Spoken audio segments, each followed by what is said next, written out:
this whole notion of an external source, are we seeing that that's going to fold in on itself, and this great gamble of, well, we won't provide you with content? The tech giants say, we don't care because we have our own content and we don't need you.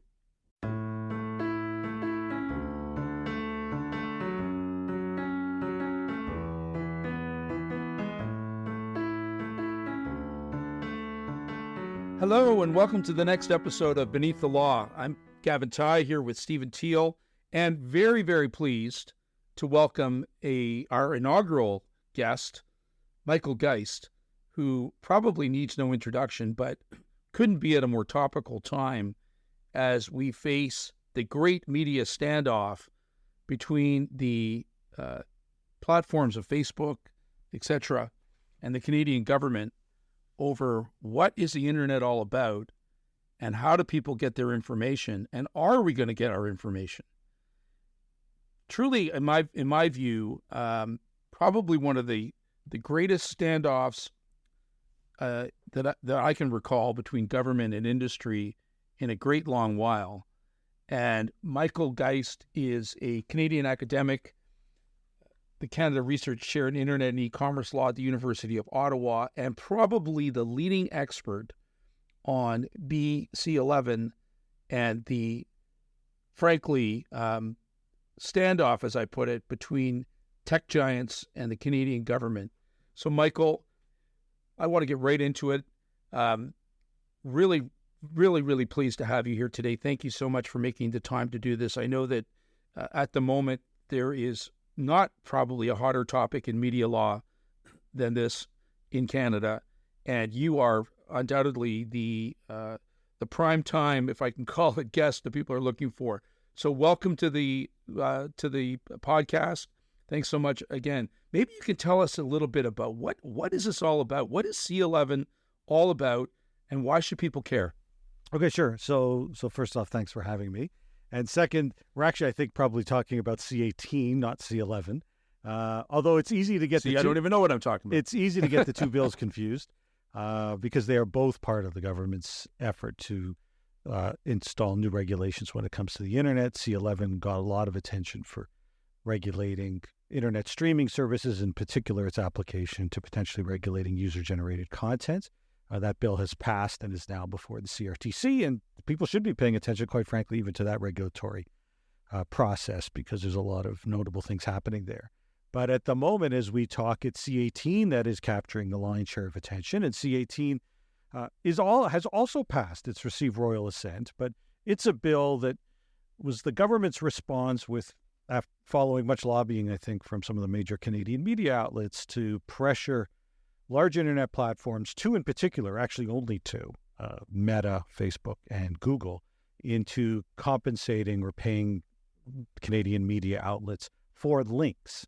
So we're not talking here about these entities copying full text of content and posting it on their platform and running ads against it. If they were doing that, I think people would understand why some sort of compensation should be discussed. In this instance, it's links that are posted typically by the publishers themselves, let's say on Facebook, driving traffic back to the publishers. You click on the link, you go back to the original source, and you read the article there. Full text of the article doesn't appear on a site like Facebook. And yet the government has said the existence of those links on Facebook, what they describe in the legislation as facilitating access to the news, is itself something that ought to be compensable, though notably only from those two companies. The same links, if they appear on Twitter or on Apple News or on one of Microsoft's products, aren't compensable because those companies aren't subject to the legislation for reasons we can get into if you want. But at the moment, it's really just those two companies. It's links from those two companies. And those two companies have taken the position that, well, if the government's going to set up a law that says if you link, you must negotiate agreements. And if you don't link, you're not subject to the law because you're not facilitating access to the news.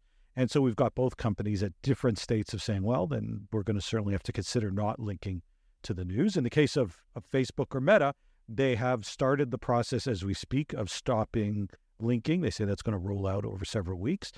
Google is still talking to the government to see whether or not there's some way within the regulations to address some of their concerns. But if those aren't addressed, it would appear, follow suit. Oh, sorry. I'm just help me with this. This is what I'm sort of I'm struggling with this, and maybe it's because of my age and the way I view things. But I view the sites as pretty much like a paper company that produces newsprint, and that the media outlets then publish their stories on the paper company newsprint. This kind of like the newspaper asking the paper company to compensate them for the paper they're using to print their stories? Huh. I mean, it's not I hadn't heard that analogy, but although there's been lots of different ones along the way where people have tried to make sense of this legislation. I'm glad you're trying to do the same, because I think that, at first blush, it doesn't make a lot of sense to people that the free referrals, which are just links, it's just telling people where to find this information, and then you click and you go to the original source. They can run ads, they can try to get subscribers, they can do whatever they want with this stuff. The notion that it's the party providing the link that ought to pay for this just doesn't make a whole lot of sense to people. The analogy that some have used, I haven't heard the paper one. I have heard ones talking about sort of the Uber driver that would be required to pay the restaurant for the privilege of having brought the diner to the restaurant, right? I mean, they're the ones sort of providing that kind of direction, and somehow they have to pay for the privilege of doing so. It just doesn't seem to make a lot of sense to a lot of people. And driving traffic, of course, back to the original site of the media producer would theoretically drive revenue to the media producer, because, of course, the media producer is selling advertising. The value of that advertising is dependent on how many eyeballs are looking at the ad. And then the measure of how many eyeballs are looking at it is driven by how many clicks it gets back to wherever that source was. It really does boggle the mind as to what the commercial thinking is here, and why. So why has the government decided to put itself into the matrix, if you will, of the market between the platforms and the media sources, and what media source is lobbying government to do this? Okay, there's a lot of questions there. I guess I would start by, maybe in terms of who's lobbying. Maybe I'll work backwards since I can remember all the questions. In terms of who's lobbying, it's been led by an organization known as News Media Canada, which is known, I think, largely in this instance to be representing two major news outlets in particular, Torstar, or what was once Torstar, and Post Media. Some of the other media companies have been a little more circumspect about it. The Globe, for example, has been a bit more critical of the legislation, especially of late. Notably, this legislation is actually, as designed, would primarily benefit broadcasters. Bell, Rogers, the CBC. The Parliamentary Budget Officer estimated that 75% of the revenue would actually go to radio and television broadcasters, not to some of those media outlets. And so it's fair to say that Bell's supportive of the legislation. They'd be happy to get a check. The CBC has been very public in supporting the legislation. I think it's its own use case, and I think particularly problematic that the public broadcaster would be paid for content, links to content that the public has effectively already paid for. So that's who's behind it. There's, I think, two elements as to the why from government. One of the whys I think is quite legitimate. The why as to why would you get involved in this? Well, it's clear that media sector has been struggling, and we do need, I think, in a democracy, a vibrant, viable news media sector. And so if you accept that it's a public good that we have that, and that if the market is unable to fully provide it on its own in the current environment, for a number of reasons, most of which have nothing to do with the platforms, but nevertheless, then sure, I think there is a role to play for government, but we have to be pretty sensitive, especially in this kind of area where the government gets itself involved in an area where independence is absolutely essential to facilitate and foster public trust. And I think that that kind of trust has been undermined in this instance. There's also, I suppose, the question as to why this model. And this model, they based on an Australian model. And I think they were basically just hoping to run the same playbook, even though there were signals early on that it was pretty likely that these companies who were directly affected by this would in fact choose not to link to the news if that was the choice that was presented to them as the way that they would comply with the legislation. So they made, I think, a big bet that this would play out as it did in Australia. And it turns out, I think, to have been a bad bet. And we're starting to see the consequences now.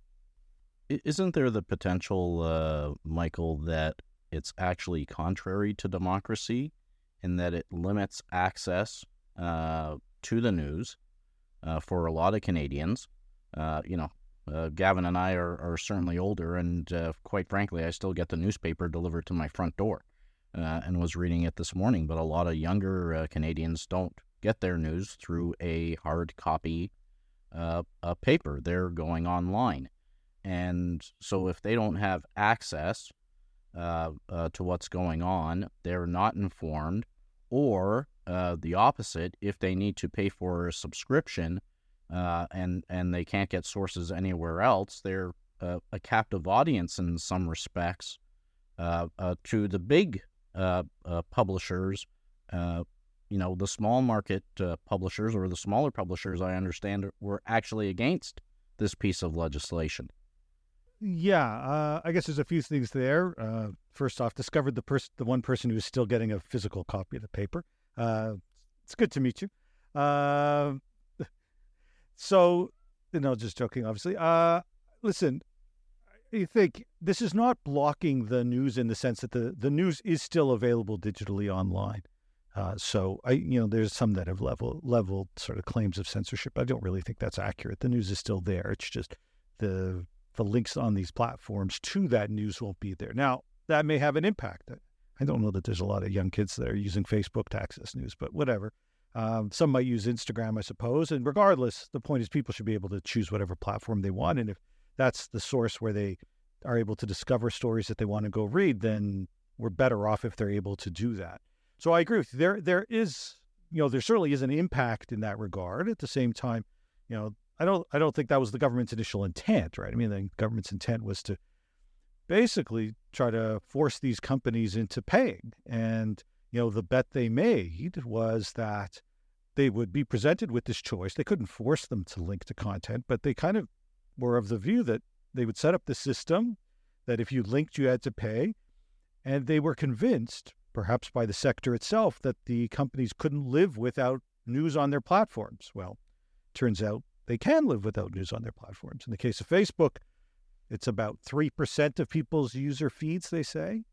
It's highly substitutable. In other words, people will spend the same amount of time on Facebook, whether they are clicking on links to news stories or looking at pictures of friends. And in fact, if you know anything about the social media business model, you know that it's actually not good content for something like Facebook. The whole goal of a social media platform is to keep someone on the platform as long as possible so you can show them as many ads as possible. News stories that send people out to the news sites themselves doesn't do that. It's the opposite. It actually sends people away. So it's actually not the kind of content they want to see. So how the government didn't understand that or somehow convinced itself that Canadian news was just so valuable that it would be valuable to these platforms is a bit of a mystery. But that's where we're at. I don't think their goal was to limit people's awareness of the news, but it is, I think, a fair observation that may well be where we end up right now, given how the companies are responding to the legislation.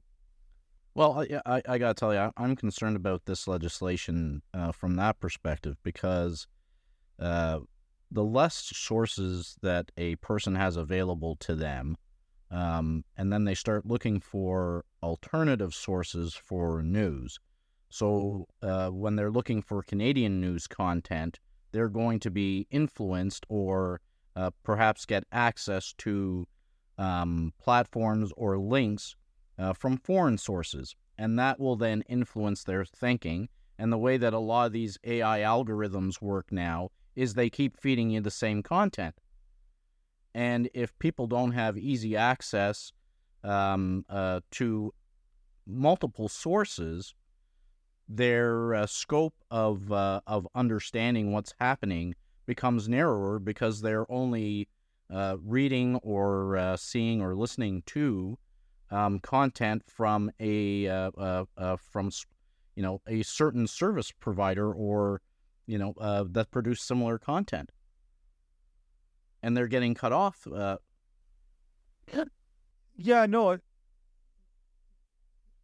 think that's right. Sorry, I didn't interrupt. Yeah, I agree with you. I obviously I think we're better off with people who have as much variety and as many sources as possible when it comes to media.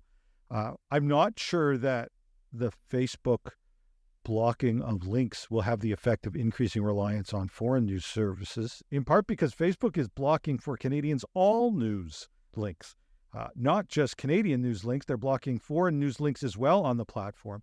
But your point still stands, because there will still be sources of discussion around content. It just won't be from what Facebook has identified as credible news sources. So in some ways, it's even worse. It's not just that it's foreign versus Canadian. It's, sort of non-accredited, non-journalistic sources of news that becomes what's left on the platform. Now, it's not necessarily the case that will become a big part of the platform, but it is certainly part of what's there. So, I think it's not great for the platform, I think, and it's certainly not great for people who would want to see a variety of sources. Now, again, this is just links to that news from a couple of platforms. People still use other platforms. People use Twitter. People use Apple News. They can run searches from other sources as well. They can go directly to the individual sources themselves. So it's not that they're constrained to accessing this news exclusively through Facebook or Instagram. They're obviously not. But what we know from some of the media outlets is that that social media, and in particular Facebook, is still an important source of traffic, and that traffic will be lost. And so there's pretty clearly an impact, certainly on the media outlets, who will suddenly find that they get less referral traffic.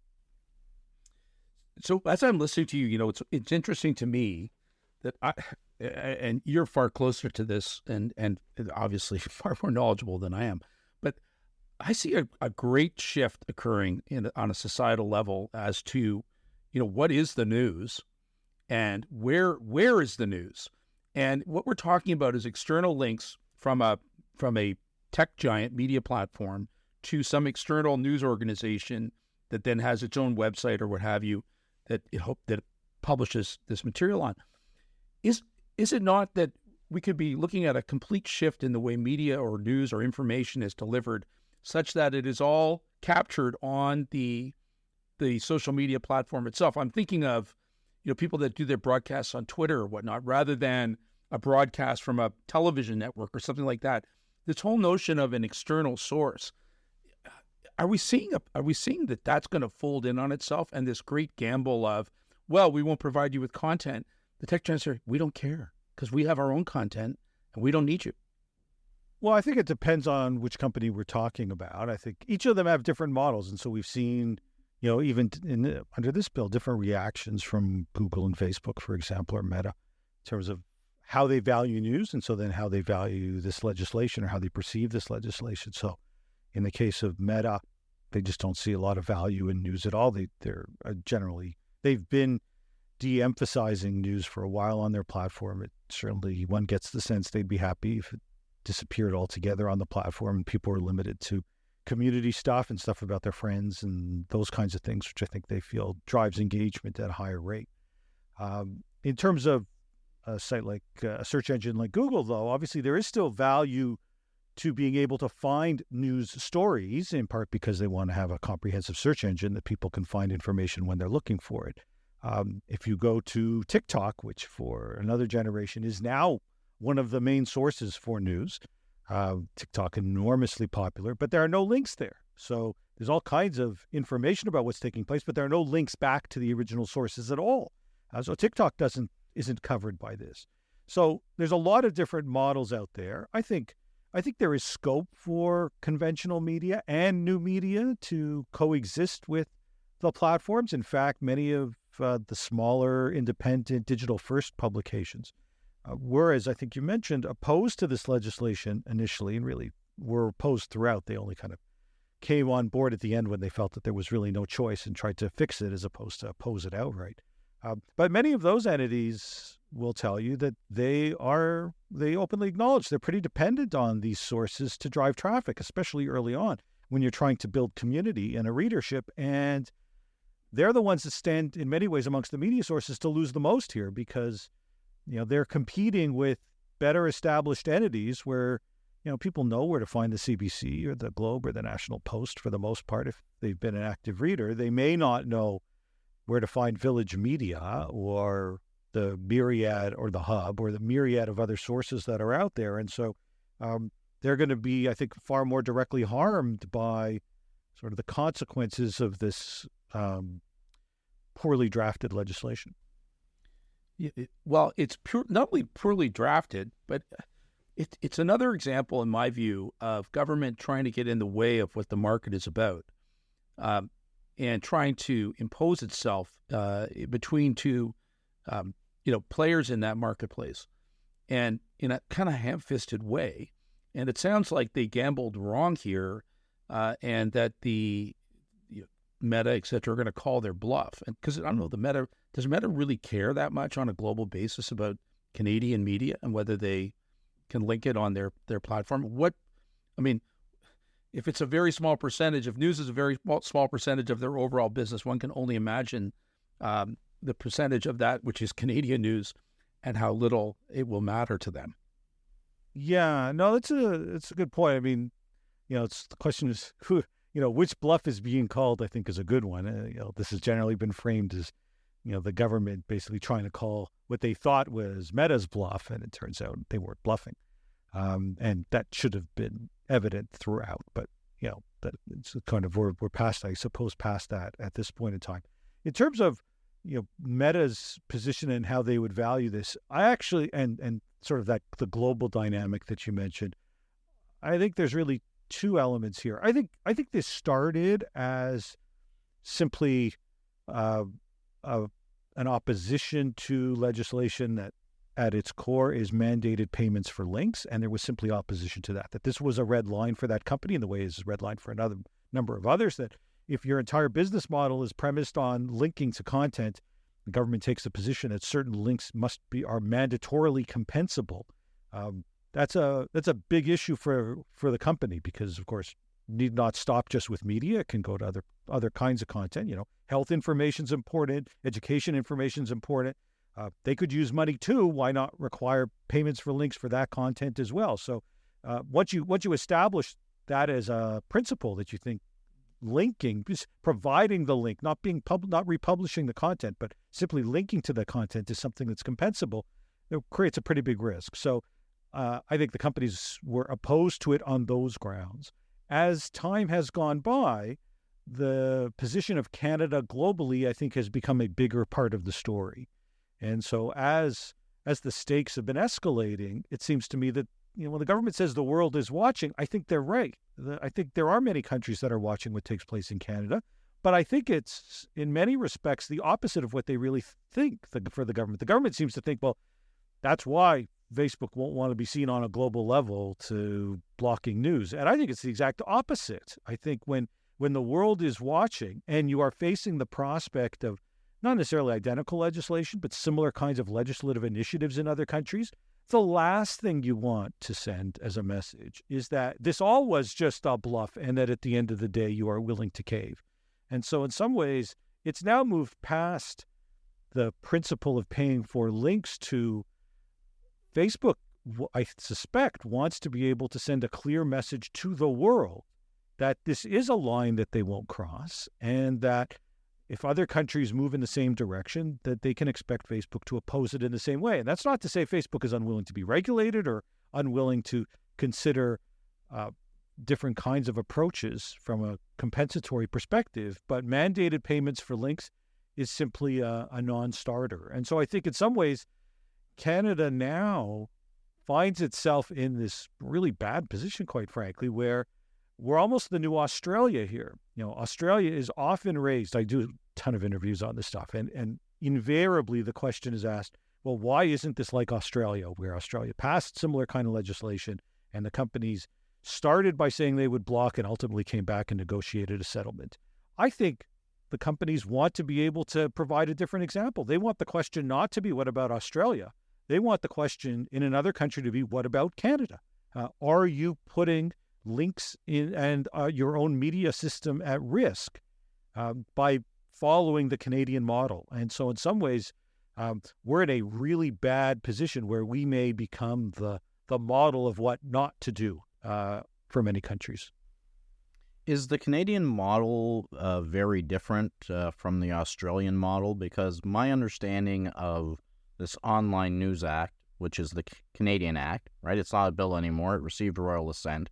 It's not in effect because I guess regulations still need to be drafted to implement the provisions of the statute so that it works. But doesn't Europe also has some form of similar arrangement, I guess, with Meta and Google with respect to sharing links on those platforms? And I guess my understanding is that Meta and Google are kind of drawing a line in the sand because there's more and more countries that are looking at this kind of legislation that at the end of the day, I suppose from a business perspective, Meta and Google see as costing it money. Right. So a couple things there. First, different countries have adopted or are considering different kinds of legislation. The Canadian law, you're right, it's received royal assent, it's a law, is closest to the Australian model. There has been a different model that's grounded in copyright rather than linking in Europe. Some European countries have adopted. And I should note that the experience in Europe has been that these companies sometimes will say that, listen, depending on how you implement this may make our service providing links to news unsustainable. And so Google, for example, in Spain, shut down its Google News service in Spain for 8 years because they said that this was just something that wasn't doable.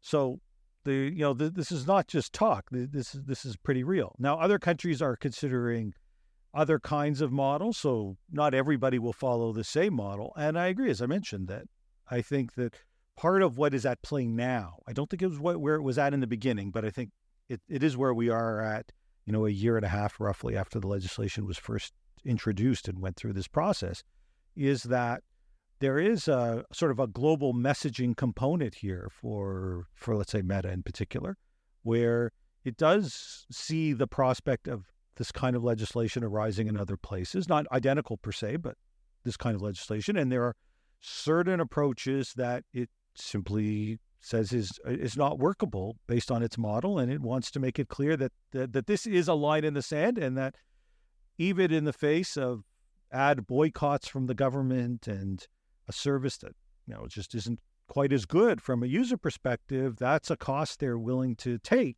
based on their opposition to a model of mandated payments for links with uncapped liability. So where does it go from here? It sounds like there's a game of brinksmanship, and by the sounds of things, the Canadian media and government are on the losing end. As I understand it, the blocking has already started and is rolling out sort of as this wave of blocking of news links. How do they back off of this? What's the answer? It's a great question, and I wish I had a good answer for it. I frankly don't think there is a good answer for it at this stage. In the case of Meta, I must admit, I don't see a road back.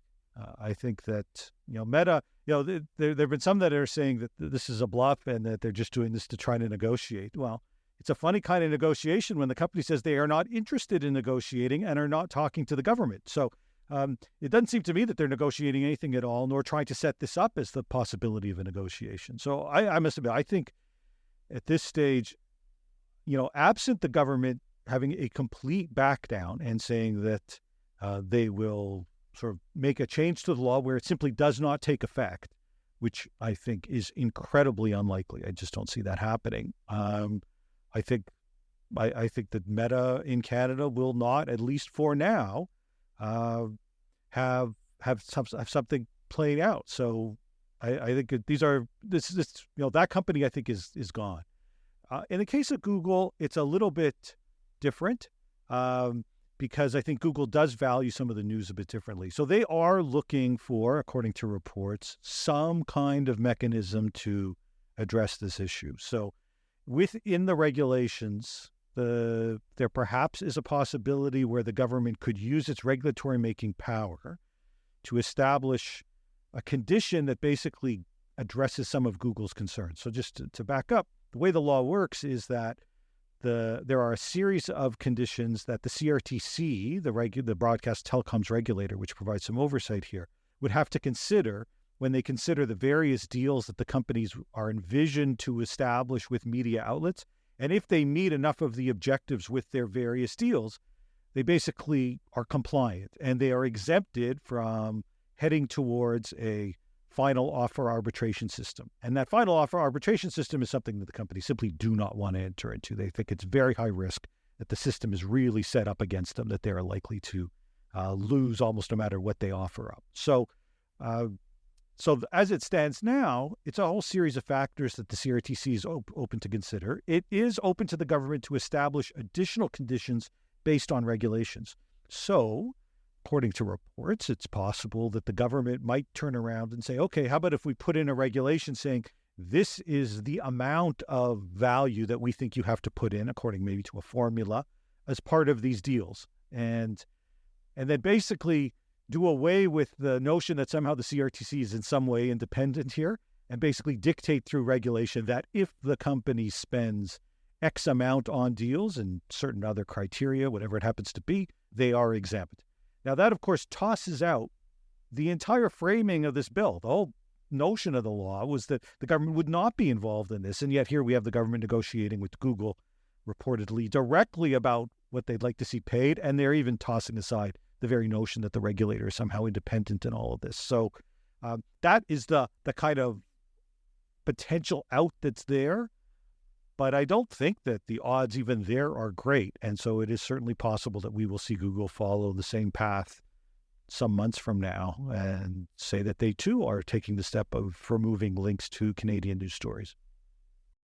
So the change in minister hasn't sent a signal to the big tech companies that the government is willing to change the legislation? No, I think it sent the opposite signal. I think it sent the signal that the government is not interested in backing down. They appointed someone who has been known to be critical of the tech companies, which is fine. There's plenty of reason to criticize the tech companies. But before she became an MP, much less a minister, was active within the culture community as a lobbyist and in Quebec culture unions. And so, no, if you were looking to back down and find a compromise, the new minister, Pascal Saint-Onge, is not the person that you'd appoint to the job. And just as a little bit of icing on that, I noticed from your blog that the Liberal Party recently purchased a whole series of ads on Facebook just to underline the fact that they were in a war with them. Is that true?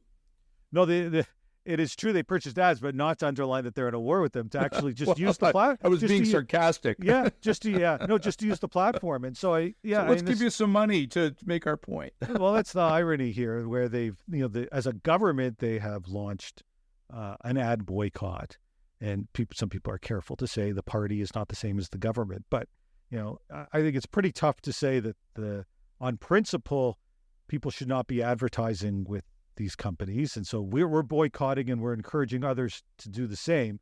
And yet your own political party declines to do so. I mean, quite literally the day before the Facebook sort of announced, here we've started this now after having announced that they were going to do it for some time. Not only the Liberal Party launch a whole series of ads, but it's frankly the worst kind of Facebook ads where they're just data grabs. It's the proverbial ad where it's like, to come here and take a survey of your priorities, which are really just thinly disguised efforts to build your list of people who are interested in the party alongside some of their policy choices. So so that continues. Yeah, I'm sure one of the questions I'm sure is not, I want to get my Canadian news on. Do you want to get your Canadian news on Facebook? No, I think that's probably right. Anyways, Michael, thank you so much for your time today. That was really, really insightful and, boy, kind of disturbing on a lot of levels. But really, really glad to have your insights and really appreciate it. And thanks again. And to the listeners, thank you for tuning in to this, I think, very topical and important discussion that we're having today. My name is Gavin Ty, Stephen Teal. This is the latest from Beneath the Law. Please rate us on whatever platform you're watching us on. Probably not going to be getting it on Facebook anytime soon. But anyways, thank you again, and we hope to see you or hear from you with comments, suggestions for future episodes. And always remember that if no one is above the law, everyone is beneath it.